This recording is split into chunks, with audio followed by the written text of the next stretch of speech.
తల వంచే శాపం వెంటాడిందా కరిమబ్బుల తెరవేస్తే ఒక గ్రహణం ఎదురొస్తే రవితేజం వెలవెలబోతుందా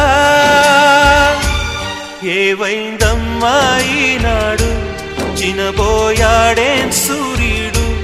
కణకణలాడే ఆ కళ్ళు కురిపించాయా కన్నీళ్ళు కనిపించని ఆ మనసు వెన్నని ఎవరికి తెలుసు అంతా తనవారే అయినా తను ఒంటరివాడే